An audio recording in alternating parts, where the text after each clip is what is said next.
episode of Doodling Through Education. For my CC students, this is Cycle 1, Week 20, History. For everyone else, that just means we are going to be talking a little bit about the Mexican Revolution. Before we get started, go ahead and head on over to doodlingthrougheducation.com. I've created some workbooks there for you to use along with these videos. There's 4 worksheets per week, per subject, and you can purchase them again at doodlingthrougheducation.com. There's a link in the description if that is helpful. Now, without further ado, let's start doodling. The Mexican Revolution was a very complex conflict and spanned 2 decades. Sadly, 900,000 people lost their lives in these 20 years. So, one might ask, what caused such a persistent uprising? And how did this conflict end? Well, it all began with a call to arms on the 20th of November, 1910. People were becoming very unhappy with the current ruler and dictator, Porfirio Diaz. Diaz was a very ambitious president, and he wanted to develop Mexico into an industrial and modernized country. So, to do this, he built many factories, dams, and roads. While this was happening, the rural workers and peasants unfortunately suffered greatly. Diaz's main weapon was bullying and intimidating his citizens to support him. And so civil liberties such as freedom of press suffered under his rule. This all came to a boiling point when he formed new land laws. In forming these land laws, he wanted to strengthen the relationship that Mexico had with the United States and other foreign interests. So, Diaz allocated land once belonging to the people of Mexico to the highest bidder, which was typically wealthy people from foreign countries. On top of all of this, he made it so that no Mexican was able to own their own land unless they had a formal legal title. So what happened due to this was that small farmers were helpless. There was no other option, or at least they felt there was no other option but an uprising. But this revolution did not run smoothly. Unfortunately, the country saw a string of very unreliable presidents. First up was Francisco Madero, and he was responsible for removing Diaz from power, but failed at being a leader because he tended to be weak and he couldn't implement the land reforms that he had promised. And so then he was quickly replaced by General Victoriano Huerta, who actually had Madero executed after coming to power. Huerta himself was a dictator, but then even he was overthrown by Venustiano Carranza in 1914.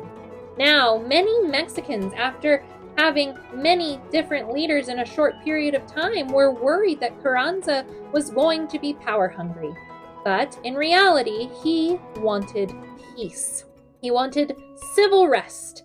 And so he formed an army and a new constitution into which he actually accepted many of the demands that the rebels had. The official end of the Mexican Revolution is often thought to be the creation of this new Constitution of Mexico in 1917, but the fighting of this revolution continued long into the next 10 years following it. The main goal of the Mexican Revolution was to ensure a fairer way of life for the farming classes, but people who criticized the Mexican Revolution argued that it really achieved little more than just frequent changes of leadership in the country. It really wasn't until 1942 when Mexico showed their support to Britain and America in the Second World War that the citizens of Mexico finally saw their first glimmer of political solidarity, and they began to believe that their country was truly united. So, how did Pancho Villa and Emiliano Zapata come into the Mexican Revolution? Well, Pancho Villa was a Mexican revolutionary, and he fought against the regimes of both Porfirio Diaz and Victoriano Huerta. But let's backtrack back to 1910, when I said that Villa fought against Porfirio Diaz and led an uprising against him. During this rebellion, Villa, who didn't have a formal education but had learned how to read and write, really displayed his talents as a soldier.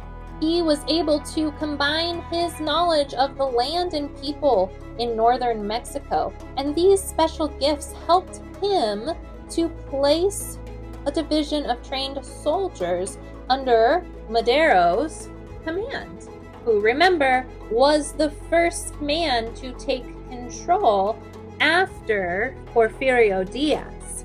And so this is what led to that.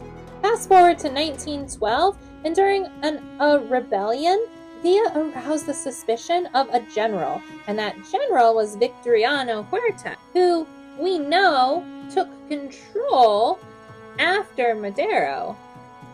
But that had not happened yet. So Huerta ordered Villa to be condemned to death, but remember, Villa was on Madero's side, and Madero ordered that Villa not be executed but sent to prison instead. Villa escaped from prison in November of that same year and fled to the United States. Well, we know sadly that when General Victoriano Huerta took control, Madero was assassinated in 1913. This infuriated Villa, and he returned to Mexico and formed a military band of several thousand men, and this became known as the famous División del Norte, which in English means Division of the North. He combined forces with that of Carranza, who was the last leader during the revolution, and Villa revolted against the dictatorship of Huerta, once again revealing his many military talents. In December of 1913, Villa became governor of the state of Chihuahua, and with Carranza won victory over Huerta in June of 1914. So Villa and Carranza entered Mexico City as the victorious leaders of a revolution. Now, unfortunately, distrust and rivalry really picked up between these two men and soon led to a break between them. And Villa fled Mexico City with a new revolutionary leader, Emiliano Zapata, in December of 1914. They were badly beaten by Carranza in a series of battles, and so Zapata and Villa fled to the mountains of the north. This was a very political decision. They wanted to demonstrate that Carranza did not control northern Mexico, because it was here that Villa actually executed about 17 U.S. citizens, and 2 months later attacked Columbus, New Mexico as well.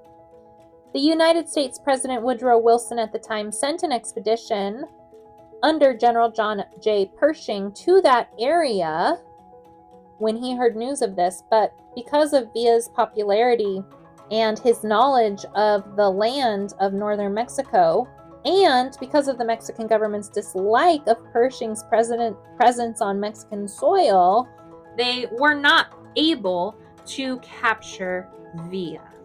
And that's all we have for today. Don't forget to do those 4 worksheets for your homework this week. And on that note, remember to be kind, follow God's will, and take care. Bye.